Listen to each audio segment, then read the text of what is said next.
बिस्मिल्लाहिर्रहमानिर्रहीम। अस्सलाम वालेकुम डियर स्टूडेंट्स।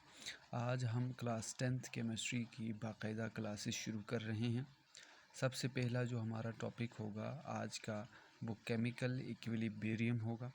और केमिकल इक्विलिब्रियम में सबसे पहला जो वर्ड है जिसको हमने समझना है वो है रिएक्शन। रिएक्शन क्या होती है और केमिस्ट्री में इसकी क्या इम्पोर्टेंस है, इस हवाले से हम डिस्कस करते हैं।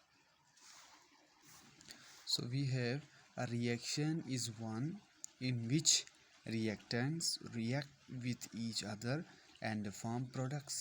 यानी कि रिएक्शन हम उसको कहते हैं जिसमें हमारे पास दो रिएक्टेंट्स या दो से ज़्यादा रिएक्टेंट्स एक दूसरे के साथ केमिकल रिएक्शन करते हैं और रिएक्शन के नतीजे में हमारे पास कोई नई चीज़, कोई नया प्रोडक्ट बनता है। इसको हम रिएक्शन कहते हैं। इसकी एग्जांपल है हमारे पास nitrogen plus oxygen forms ammonia. तो ये नाइट्रोजन और ऑक्सीजन हमारे पास रिएक्टेंट्स हैं। इनके रिएक्शन से हमारे पास प्रोडक्ट बनी है अमोनिया। तो ये था ओवरऑल हमारे पास रिएक्शन। सबसे इम्पॉर्टेंट बात, रिएक्शन को हम हमेशा डबल एरो से शो करते हैं, यानी ये फॉरवर्ड रिएक्शन, ये रिवर्स रिएक्शन। ठीक है, तो अब हम इसके टाइप्स के हवाले से बात करते हैं। रिएक्शन के हमारे पास बेसिकली दो टाइप्स होते हैं, एक रिवर्सिबल रिएक्शन, एक irreversible reaction. So we have basically two types of reaction. The first one is reversible reaction and the second one is irreversible reaction.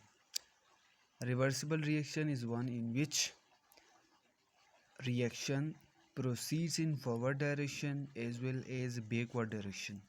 यानी कि रिवर्सिबल रिएक्शन वो होता है जिसमें हमारे पास रिएक्टेंट्स मिल के प्रोडक्ट बनते हैं और प्रोडक्ट ब्रेकग्राउंड होके दोबारा से रिएक्टेंट बनते हैं।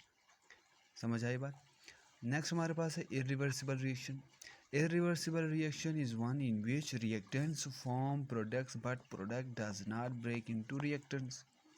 यानी कि इरिवर्सिबल रिएक्शन वो रिएक्शन होती है जिसमें रिएक्टेंट्स कंबाइन होके रिएक्शन करके प्रोडक्ट तो बनाती है लेकिन प्रोडक्ट जो है वो ब्रेक डाउन नहीं होता और वो रिएक्टेंट में कन्वर्ट नहीं होता।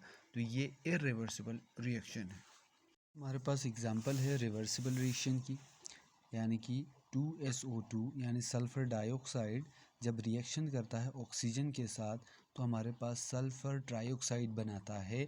जी, इसको हमने कहा फॉरवर्ड रिएक्शन। ये फॉरवर्ड रिएक्शन है जिसमें रिएक्टेंट्स कंबाइन होकर जो है प्रोडक्ट बन रही है। अब यही सल्फ़र ट्राइऑक्साइड जो है जब हम इसको कंडीशंस देंगे, कंडीशंस में हम क्या देते हैं, कैटलिस्ट यूज़ करते हैं वैनेडियम पेंटाऑक्साइड्स और 450 डिग्री सेल्सियस पे और 200 ATM एटमॉस्फेरिक प्रेशर पे जब हम इसको कंडीशंस देते हैं तो ये दोबारा से रिएक्टेंट में कन्वर्ट होता है। अब हमारे पास इरिवर्सिबल रिएक्शन की एग्जांपल है, कार्बन जब ऑक्सीजन के साथ रिएक्ट करता है तो वो कार्बन डाइऑक्साइड बनाता है, लेकिन कार्बन डाइऑक्साइड दोबारा से कार्बन और ऑक्सीजन में कन्वर्ट नहीं होता। तो ये एग्जांपल थी हमारे पास इरिवर्सिबल रिएक्शन।